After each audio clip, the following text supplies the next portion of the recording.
Welcome to the Rogers Kakasungura YouTube channel.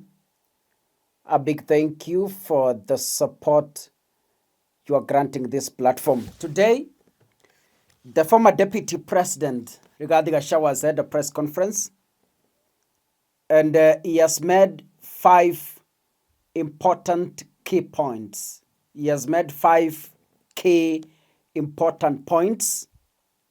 Number 1, Gachagua said he is going to pursue this matter to the highest court, that is the Supreme Court. He will be going to the Court of Appeal.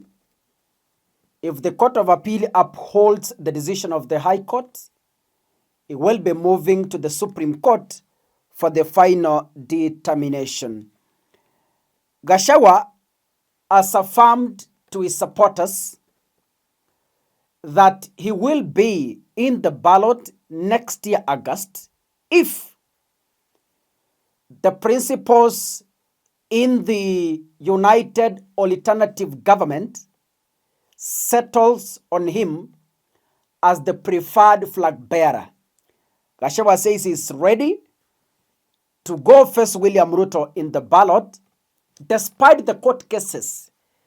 Gachagua said those are sideshows. According to him, he knows he will be in the ballot next year if the United Alternative Government will settle on him as their flag bearer. Number 3,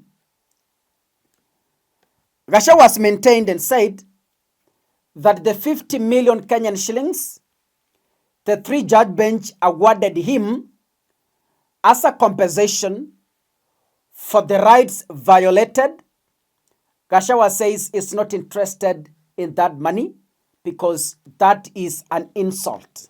To him, that is just pocket change. Number 4,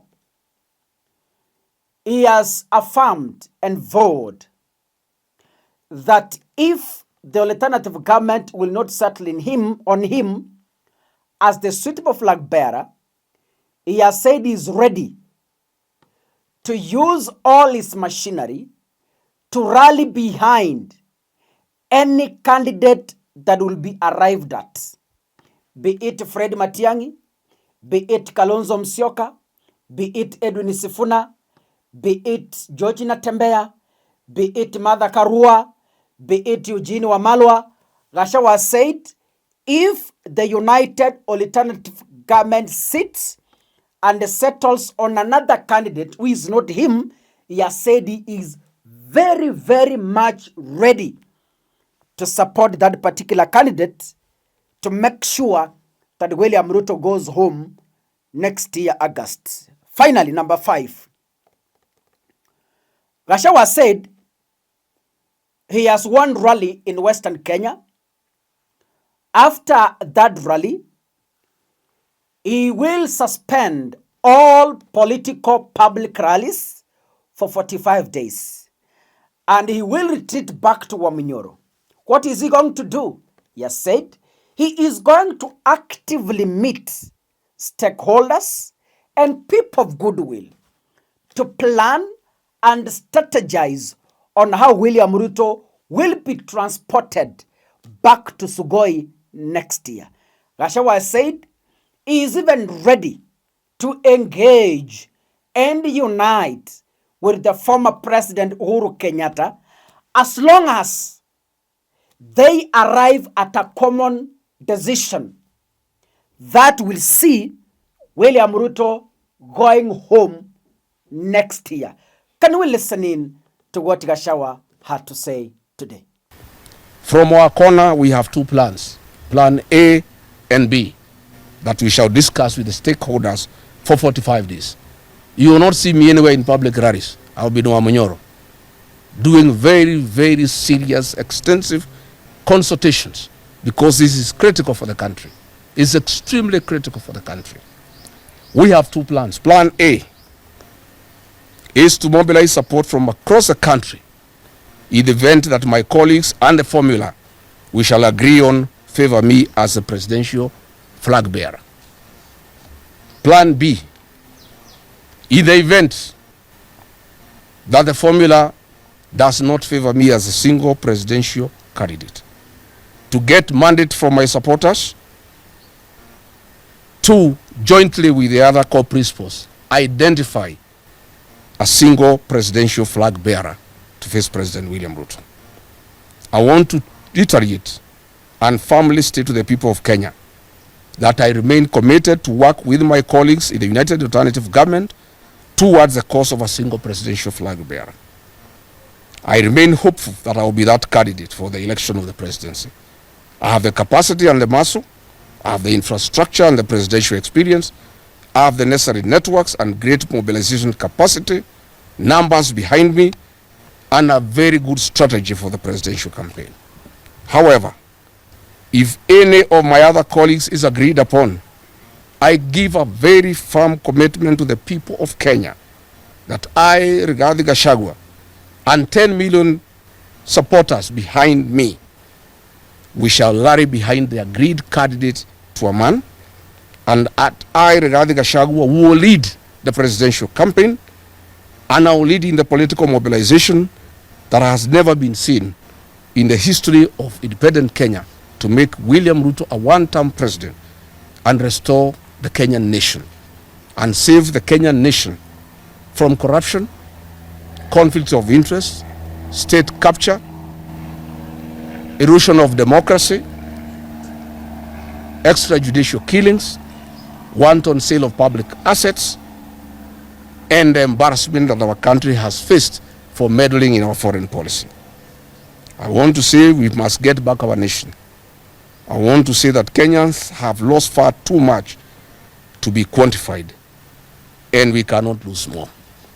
Kwa hivyo mimi nataka kuhakikishia Wakenya ya kwamba safari ya kutafuta kiongozi mmoja wa kupingana na William Ruto imeanza, na Rigathi Gachagua ndio ataongoza, and I'll do whatever it takes to mobilize my colleagues, to persuade them to make it possible to have one single presidential candidate. And I want to tell William Ruto and his supporters, it is I, Rigathi Gachagua, who mobilized 4 million votes to make him president. I will mobilize 10 million voters to take him home. And I also want to confirm to him and his supporters, much as they despise me, I made him president with my supporters. I and my supporters can make another Kenyan president. That they must know. And they must stop having entitlement. The fact that I and my supporters supported him then gives me no obligation to feel ashamed that we shall not vote for him. I want to confirm that if I'm not the flag bearer, I and my supporters will support another Kenyan. And I am committed. And I will do whatever it takes with my colleagues to make sure there is no division within the opposition, to make sure that everybody moves along, to persuade all my supporters to move along with me, that in case it is not me, I'll persuade all my supporters. All my supporters, including President Uhuru Kenyatta, who is my supporter, that all of us from our support base will put our vote in one basket in favor of the agreed presidential candidate, be it Rigathi Gachagua, be it Kalonzo Musyoka, be it Fred Matiang'i, be it George Natembea, be it Eugene Wamalwa, be it Edwin Sifuna, be it Martha Karua, it does not matter. Once we agree, and we shall agree, and I can tell you the commitment is total, we shall move on. I have left the issues of court now to my lawyers. I have no other responsibility from today. It is to make sure that we have one single presidential candidate against President William Ruto. Once that is achieved, I will then get back to the ground and start political mobilization. But in the meantime, after this weekend when I go to Western, you will not see me again in political mobilization. We are moving now into the phase of strategy to identify one single presidential candidate, and then after that is done, we start the work of political mobilization. Asanteni sana.